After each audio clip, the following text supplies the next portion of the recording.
ચાલો તો ટમેટા સોલી નાખ્યા છે. હવે આપણે એને ઝીણા ઝીણા કાપવાના છે. આપણામાં મસાલો નાખી દઈએ. તો અહીંયા આમાં તો વધારે કાશ્મીર લાલ મરચું નાખીએ તો આટલા. ચાલો તો આપણે બધા વેજીટેબલ્સ બધા અહીંયા લઈ આવ્યા છે. તો અહીં મારી પાસે ગ્રીન પીસ પડે.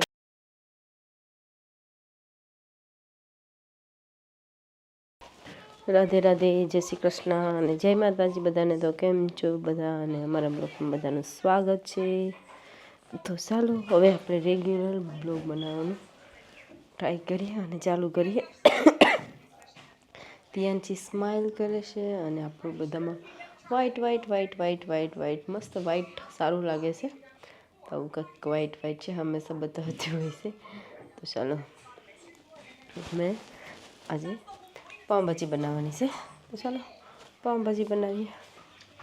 મેં આવી ગઈ છે સ્ટોરમાં અને સ્ટોરમાં આપણે કુકિંગનું કામ સ્ટોરમાં જ છે. કેમ કે ગેસનો ચૂલો આપણે અહીંયા છે તો અહીંયા જ કુકિંગ કરવાનું. બહાર કંઈ નહીં, આપણે થોડાક દિવસમાં સેટઅપ અંદર કરવાનું છે. એટલે પછી આપણે રેગ્યુલર કુકિંગના વિડીયો પણ બનાવશું. ઓ માય ગોડ, તો મારી નાઈફ પડી ગઈ તો મને પાછી ધોવી પડશે. ચાલો તો નાઈફ બરાબર ઘસી અને રેડી કરી લેવી છે. તો ચાલો ટમેટાને પહેલાં કાપવાના છે. ટમેટા રેડી કરી નાખીએ. તો અહીંયા આપણે ટમેટા લઈ લીધા છે. તો મેં ટમેટાને છોલી નાખવાની છે. કયું ટમેટું સોયલું હતું તો ચાલો આવી રીતે સ્કીન કાઢી નાખીએ. એટલે આપણે એને જ્યારે પાઉંભાજી બને તેમાં સ્કીન ન આવે. ચાલો તો ટમેટા સોલી નાખ્યા છે. હવે આપણે એને ઝીણા ઝીણા કાપવાના છે. તો અહીંયા મેં બધા જ ટમેટાને અડધા સાઈડમાં મૂકી દઈએ અને બધા ટમેટાને ડીશમાં જ કાપી નાખું. તમારો વોઇસ બહુ થોડો બગડી ગયો છે કેમ કે બીમારના કારણે. તો સોરી, નીકળે એની અવાજ થોડો ઓછો છે. મેં લગાવ્યું છે માઇક. તો ચાલો ઘણા દિવસ પછી પાઉંભાજી બને છે, લોંગ ટાઈમ પછી. કેમ કે ના તો બ્લોગ બનાવીશું ના તો કોઈ સારું જમવાનું બનાવીશું. મમ્મી બધું બનાવે છે, દાળ રાઈસ મગ ને એવું જ ખાતા હોય છે હમણાં થોડોક ટાઈમથી. તો આજે કંઈ વેજીટેરિયન માટે કંઈ સારું બનાવતા હોય તો કે પાઉંભાજી બધું ભેગું સીમાં કરી કાઢ્યું. ચાલો ગાઈસ આપણે વઘારવાનું ચાલુ કરી દઈએ. ચાલો ત્યાં તેલ ગરમ થઈ ગયું છે અને આપણે મસાલા નાખવાના છે. પહેલાં તો મસાલા નાખવાનું છે જીરું. તો અહીંયા મેં થોડું જીરું એવું નાખી દીધી. અને આપણે જીરુંને કંઈ બારવાની પણ જરૂર નથી, ખાલી એને સ્વાદ પ્રમાણે લાલ થવા દેવાનું છે. અને સાથે સાથે હિંગ નાખી દઈએ.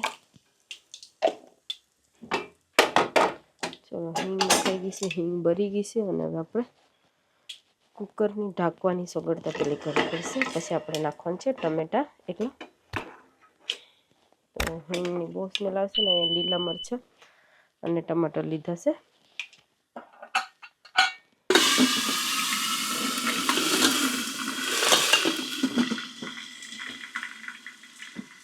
મેં ઢાંકી રાખ્યું છે થોડી વાર માટે.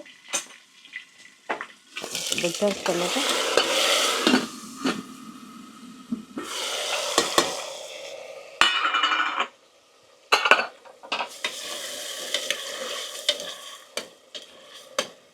આપણે ફાસ્ટ ગેસ કરી અને ટમેટા અને મસાલો કૂક કરવાનો છે. તો સાથે સાથે આયદું પણ નાખવાનું છે. તો અહીંયા મેં બહુ બધું આયદું નાખી દીધું છે. ચાલો આપણામાં મસાલો નાખી દઈએ. તો અહીંયા આમાં તો વધારે કાશ્મીર લાલ મરચું નાખીએ તો સારું પડે. તો મારી પાસે આ લાલ મસાલો છે કાશ્મીર અને મિક્સ મસાલો છે. તો ચાલો મિક્સ મસાલો અને હળદર બહુ ઓછી નાખું છું કેમ કે આપણે એને થોડું લાલ પાઉંભાજી રહે તે સારું. અને ધાણા જીરું 2 સ્પૂન જેટલું નાખ્યું છે. તો ચાલો પ્રોપર બધાને મિક્સ કરી દઈએ અને ટમેટાં અને મસાલો કૂક થવા દઈએ. ત્યાં સુધીમાં આપણે બટેટા ફૂલકોબી અને જે વેજીટેબલ્સ નાખવાના છે તે બધાને રેડી કરી અને રાખીએ અને ધીમો ગેસ કરી ઢાંકી અને ત્યાં સુધી આપણે ટમેટાને કૂક થવા દઈએ. ચાલો તો આપણે બધા વેજીટેબલ્સ બધા અહીંયા લઈ આવ્યા છે. તો તો અહીં મારી પાસે ગ્રીન પીસ પડેલા છે અને ગાજર, કેપ્સિકમ, મરચું અને ફૂલકોબી. તો અહીં ફૂલકોબીથી આપણે શરૂઆત કરીએ પહેલાં. અને એમ તો ગરમ પાણીમાં સાફ ધોવાની હોય છે, પણ હવે મેં અહીંયા મમ્મી ઓલરેડી બટેટા રેડી કરી નાખ્યા છે. તો હવે આપણે તેમાં સાથે કાપી અને બધું ગરમ પાણીથી પછી લાસ્ટમાં ધોઈ નાખીએ. ચાલો તો પહેલાં કાપી અને રેડી રાખીએ.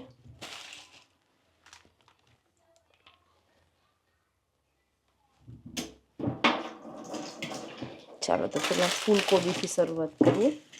તો પહેલાં ફૂલકોબીને રેડી કરી લઈએ. પાઉંભાજીમાં ફૂલકોબી સારી લાગે છે. તો આવી રીતે કંઈક ઝીણા ઝીણા, બહુ ઝીણા પીસ પણ નથી કરવાના. અને આપણે ચાલો લોંગ ટાઈમ પછી પાઉંભાજી આવી છે. પાઉંભાજી કેની ફેવરેટ છે કોમેન્ટ કરી જરૂર કહેજો. અને તમે કેવી રીતે બનાવો છો તે બી કોમેન્ટ કરી જરૂર કહેજો.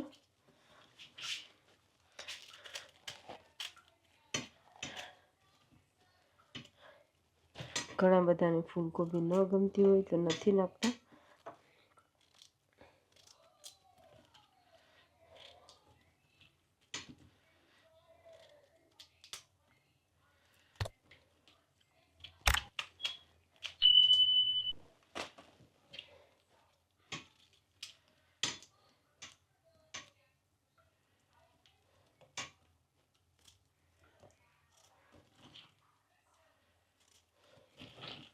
ચાલો ફૂલકોબી તો રેડી થઈ ગઈ. હવે આપણે ગાજરને રેડી કરી લઈએ.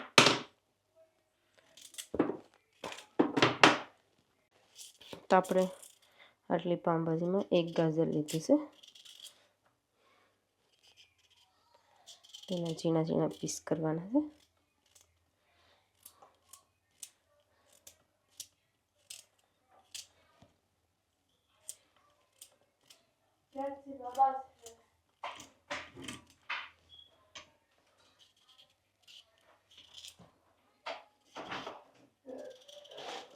કોને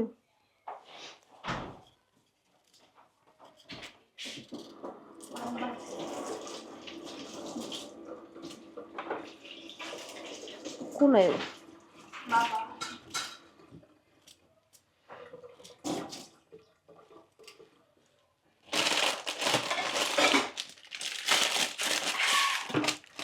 તો આપણા ગાર્ડનમાં લીલા ગ્રીન્સ એટલે કે મટાણા થઈ ગયા છે. તો આપણે ફ્રેશ પાઉંભાજીમાં નાખવા માટે મમ્મી લઈ આવ્યા છે. ચાલો આજે ફોલીને તે નાખવાની છે. લીંબુ બધી મટાણાનો હાડવો છે બધા. તો એની ફોતરા હે કે ઓલા જેમ બાફે ખબર? ના ફોતરા હે કે બાફે, આપણે પાંદડી બાફીએ ને મટાણા જીવતા રાખે તો મટાણાની વાડી કરવાની છે. હલો ગાઈસ, જો આપણો મસાલો પાકતા તમે બધું કેટલું બધું રેડી કરી નાખ્યું ફાસ્ટ. અને આપણે મસાલાની પણ એકવાર ચેક કરી લઈએ. એક વખત બારી નાખ્યું એટલા માટે મેં આમાં બધો મસાલો પાસો લીધો. અને પાછું મસાલો બધું વેજીટેબલ કાપતા મારો ટાઈમ લાગી ગયો એટલા માટે દાજી ગયું છે થોડું. તો કુકરમાંથી પાછું કાઢ્યું અને મેં પાછું કુકરને ધોયું અને પાછું નાખ્યું છે. તો ચાલો મસ્ત મજાનો ઓલમોસ્ટ મસાલો કૂક થઈ ગયો છે. તો આપણે હવે નાખવાનું છે મીઠું. તો અહીંયા 2 ચમચી 3 અને આ છે 4 ચમચી જેટલું તો થઈ ગયું છે. 4.5 ચમચી નાખી દે. તમારે છે ધાણા. મને ઓલું પીળું બટર આપી શકો, યંકર બટર છે. આમાં થોડુંક નાખી દે એટલે ટેસ્ટ આવી જાય. આપણે અહીં લઈ આવ્યા છે પાઉંભાજી મસાલો. તો આપણે આ વિધાઉટ ઓનિયન ગાર્લિક વગરનો મસાલો છે.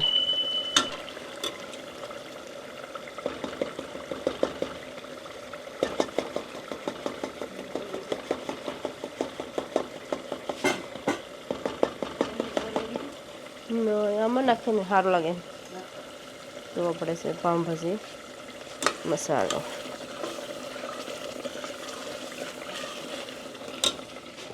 પાઉંભાજી મસાલો અને આપણી પાસે અહીંયા બટર છે તો આપણે બટર નાખી દઈએ થોડું ઘણું, એટલે આપણું મસ્ત ટેસ્ટ સારો આવે ભાંજીમાં. અને લાસ્ટમાં પણ આપણે નાખીશું બટર.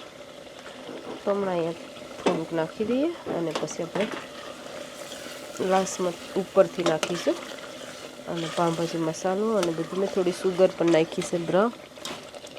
વેજીટેબલ્સ લીધા છે તો ગાર્ડનના ફ્રેશ મટાણા હમણાં જ પાક્યા અને મમ્મી લઈ આવે એકદમ ફ્રેશ તાજા. અને અહીંયા પેપ્સિકમ મરચાં અને એક મોરા મરચાં છે. અને સાથે સાથે ગ્રીન બીન્સ, બટેટા, ગાજર અને ફૂલકોબી બધા વેજીટેબલ્સ કાપી અને રેડી રાખ્યા છે મસ્ત રીતે. ચાલો તો હવે બધાને આપણે નાખી દઈએ પાઉંભાજી બનાવવા માટે. બધાને બાફવાના છે તો મેં ફર્સ્ટ શરૂઆત કરું છું ફૂલકોબી અને ગ્રીન બીન્સથી. ચાલો તેને ધીરે ધીરે આપણે, મારે અહીંયા સ્ટોરમાં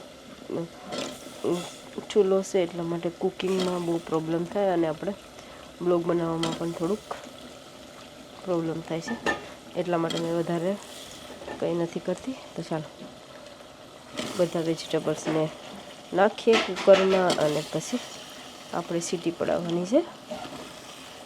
આપણે ઓલરેડી મસાલો કૂક કરી નાખ્યો છે અને ગેસ થોડો ધીમો કરી દઉં એટલે દાજે નહીં. એકવાર દાજ્યું છે ફરી વાર દાજી જાય. ચાલો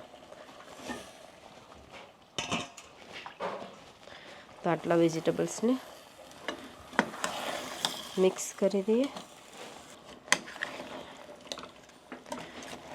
તો આટલા વેજીટેબલ મિક્સ કરીએ અને પછી બાકીના પાછા નાખીએ. તો અહીંયા એકદમ પાઉંભાજી લાલ ટમેટા હતા અને મસાલો પણ એકદમ લાલ. તો પાઉંભાજીની સુગંધ આવવા લાગી છે હવે. ને હવે આપણે નાખવાના છે ગ્રીન પીસ.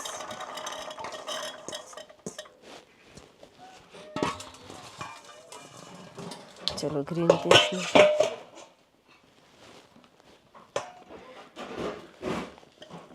ગેસ મીડિયમ કર્યો છે મેં. અને આપણે 2 ગ્લાસ જેટલું પાણી નાખવાનું છે. તો અહીંયા મેં મારા અંદાજે પાણી લઈ લીધું છે.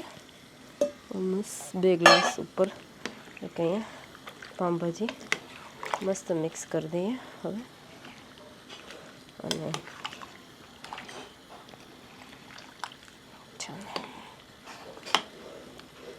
એક બીજી વસ્તુ કે આપણે હાફ લેમન જ્યુસ નાખવાનું છે. તો અહીંયા લીંબુનું જ્યુસ મેં નાખવા લાગી ગઈ છે. લીંબુના જ્યુસ વગર તો પાઉંભાજી અધૂરી છે.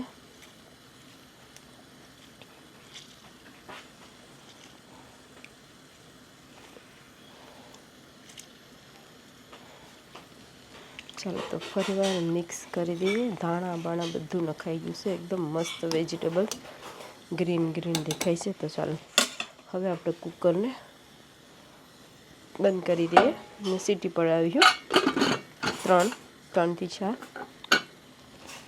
હલો ગાઈસ, તો આપણે પાઉંભાજી મસ્ત મસાલા રેડી થઈ ગઈ છે. અને હવે મેં એને એકદમ આપણે પ્રેસ કરીએ અને ચાલો ધગી પણ ગઈ. તો આપણે એને ગ્રેવી જેવી બનાવી નાખીએ. ગ્રેવી તો નહીં પણ મીન્સ કે બધી વસ્તુને મિક્સ કરી નાખીએ મિક્સ. અને સાથે સાથે અહીંયા મેં બટરથી બ્રેડને ટોસ્ટ કરવા લાગી છે. અહીંયા પાઉંભાજી માટે સ્પેશિયલ આપણે સાઈડમાં બ્રેડ રાખી દીધા છે અને થોડા એ પણ કરતા જાય છે. સાથે સાથે ચાય પણ રાખી દીધી છે. અને ચાલો બધું કામ થઈ ગયું ને હવે આપણે ટાઈમ પણ ઓલમોસ્ટ થઈ ગયો છે કુકિંગનો અને જોબ પર જવાનો. ચાલો વિડીયોને એન્ડ કરીએ. વિડીયો ગમે તો લાઇક, શેર અને સબસ્ક્રાઈબ જરૂર કરજો. આવા નવા વિડીયો ધીમે ધીમે બનાવવાનું ટ્રાય કર્યું કે બને આપણાથી બ્લોગ. તો ચાલો વિડીયોને એન્ડ કરીએ છીએ.